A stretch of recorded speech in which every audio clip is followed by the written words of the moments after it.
This is KVUE News Daybreak. Overnight, dozens of people told lawmakers their thoughts on Texas' proposed bathroom bill. What's happened so far in the late night session? The Trump administration talking tough why they're zeroing in on Iran. And why SeaWorld is welcoming a new baby killer whale despite calling off its controversial breeding program over a year ago. Good morning to you, and thank you for joining us for KVUE News Daybreak at 4:30. I'm Brian Mays. We begin this newscast with a look at our forecast and meteorologist Erica Lopez. Hi, Erica. Hey there, Brian. Good morning. Happy Thursday to you all. Temperature is already in the 70s. We didn't cool down much. That thick layer of moisture remains in our viewing area, so dew points remain in the mid to upper 60s. It's a warm start for many. Across the viewing area, we do have some 60s across the hill country. Typically, they fall in the 50s, though. That was not the case overnight. 72 in LaGrange, 69 in Giddings, and San Marcos at the 70-degree mark. Here's how our Thursday is going to play out. Partly cloudy day. Good news, we'll have a decent amount of peaks of sunshine, and that will roll into the rest of our afternoon. But keep in mind a 10% chance of some rain shower activity. Very light, spotty showers can be seen, mainly for the eastern counties, because, again, that low-level moisture. Just don't be surprised if an isolated shower is in your region. Brian, back to you. Erica, thank you. Right now, state lawmakers awake and working, hearing public testimony on a controversial bathroom bill. This isn't Senate Bill 6, though, the bill that would require people to use the bathroom matching the sex on their birth certificate. This measure would stop cities, counties, and school districts from creating policies and ordinances related to multiple occupancy bathrooms, showers, and changing rooms. Now, the meeting is still going on this morning. Started yesterday around 11:30 p.m. House Bill 2899 doesn't actually go so far as to say the schools have to regulate which restrooms they use. The bill says school districts, cities, and counties can't pass ordinances or policies that protect a class of people from discrimination when it comes to multiple occupancy bathrooms, showers, or changing facilities. The writer of the bill says his intent is to prevent having a patchwork of rules across the state on issues that impact everyone. The Trump administration continues facing foreign policy challenges spanning the Middle East through East Asia. Now on that list, Iran, as the White House reviews the Obama-era nuclear weapons agreement. ABC's Janae Norman tracking this and the confusion over an aircraft carrier said to be headed to North Korea. Iran is the world's leading state sponsor of terrorism. Secretary of State Rex Tillerson announced the administration is reviewing the Obama-era nuclear deal despite telling Congress Iran is holding up its end of the 2015 agreement.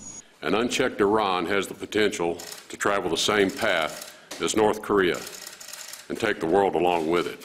On the campaign trail, Trump, the candidate, promising to renegotiate it.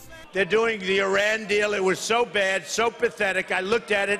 I looked at the way they negotiated. I said, these people don't know what they're doing. The Trump administration also now trying to clarify possibly misleading statements about the location of the nuclear-capable aircraft carrier said to be headed to the Korean peninsula. We are sending an armada, very powerful.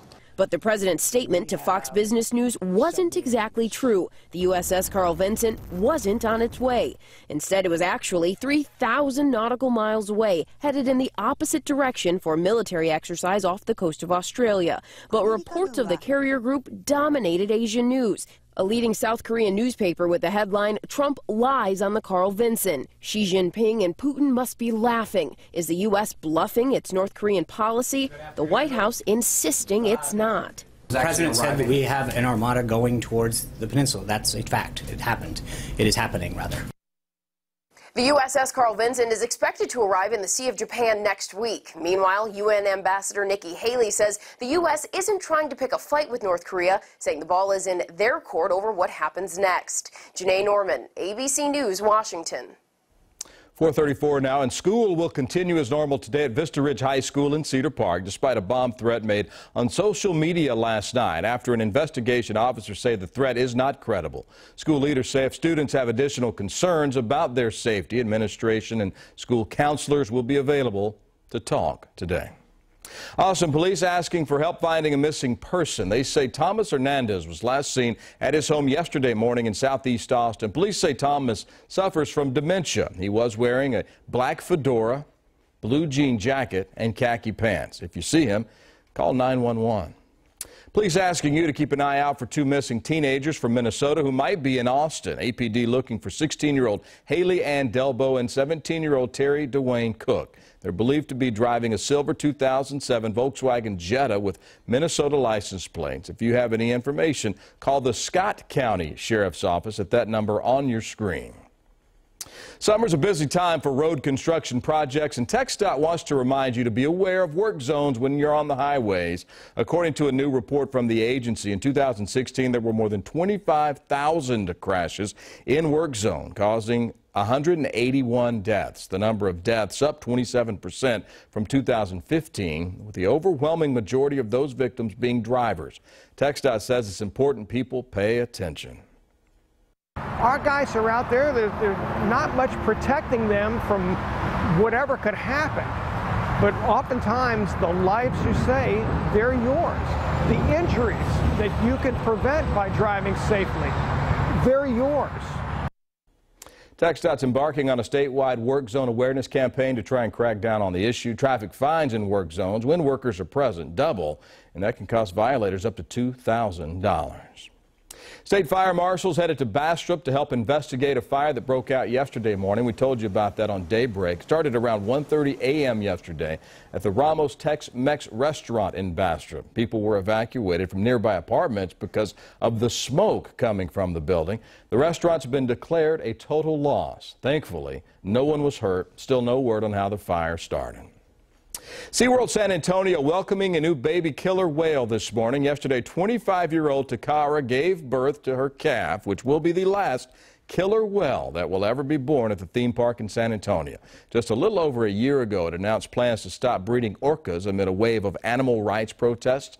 The mother, Takara, was already pregnant before that announcement. Guests at SeaWorld San Antonio will be able to visit Takara and her calf in the near future. Time once again to check on our forecast with a live look at the state capitol on this Thursday.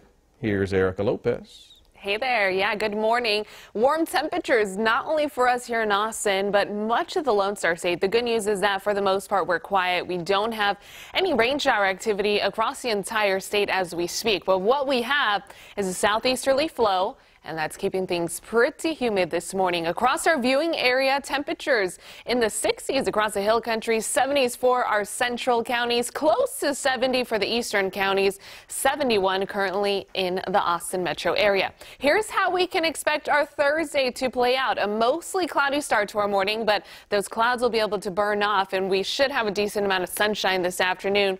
By just past lunchtime, partly cloudy skies, temperatures will be in the 80s. We'll be a few degrees above average, but I am tracking a cool down this weekend. I think you guys are going to like the forecast and what I have to chat about for this weekend.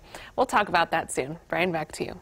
Brand new Kia, thank you so excited for you. It's 96. Well, it's finally over. The 50-hour kiss-off is finally complete. In the end, Kiss FM did a reverse drawing to narrow its Kiss a Kia contest contestants down to 2. Before announcing the winner.